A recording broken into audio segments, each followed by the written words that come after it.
well, according to this U.S. State Department report, attested to the fact that from what they could see on social media, it would appear that there were some actions that were taken that ordinarily you wouldn't say were fair. That's them. But APC said that whereas the report is welcoming, I mean, it's sort of, you know, it's welcomed, but it said it needs to be known, though, that they don't need any external, the country doesn't need any external validation for its internal processes. And so, you know, comforting as the report, generally speaking, was, they had left that behind. That's, you know, in the past, they're now looking forward, and that the deepening of democracy was what was uppermost on their minds. But it does bear talking about, because the opposition says that it does have a point here. Atiku Abubakar, he said he was at a loss, as Obi had said that he was at a loss to understand how they had, you know, arrived at this report. But that report was not, it wasn't for Nigeria, it was a country's report. So there were a number of countries that the U.S. makes it its business to survey in this manner. And so it was, it needs to be said that when we're talking about this, Nigeria was just among the countries that were surveyed, and so this is what we're talking about here.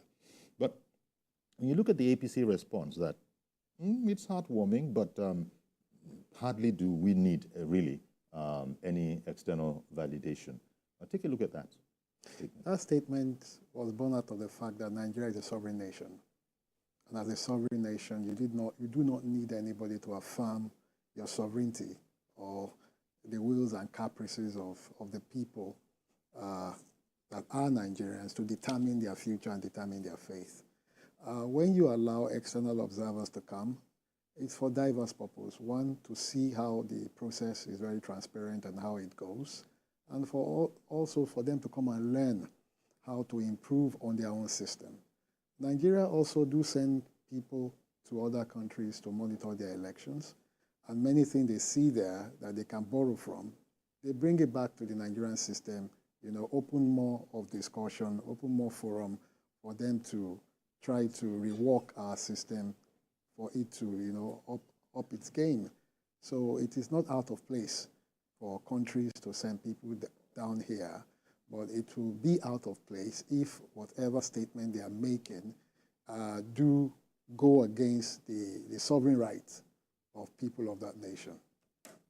Well, what we are saying, what the report is saying, as published, what, 24th, 25th of April, is that it reflected the will of the Nigerian voters, generally speaking.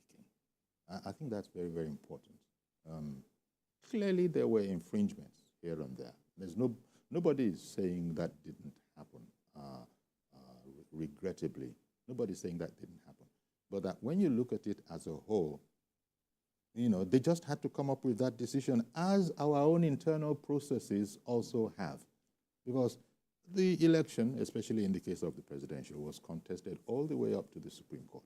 And the verdict was returned that everything was in order from a point of view of the law.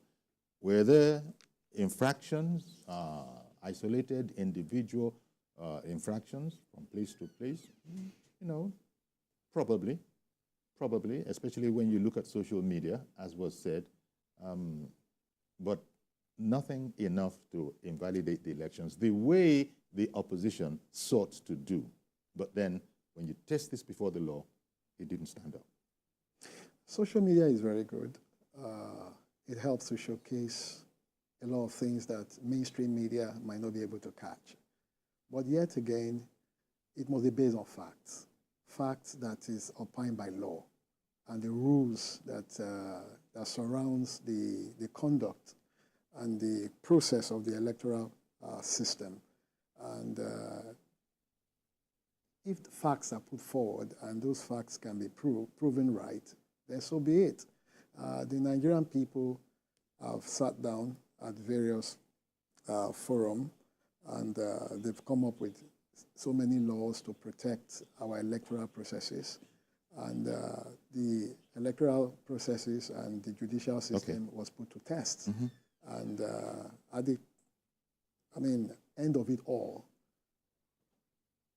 the judiciary made their position known based on the facts that was put before them. And if anything goes against that fact, then it's a figment of people's imagination.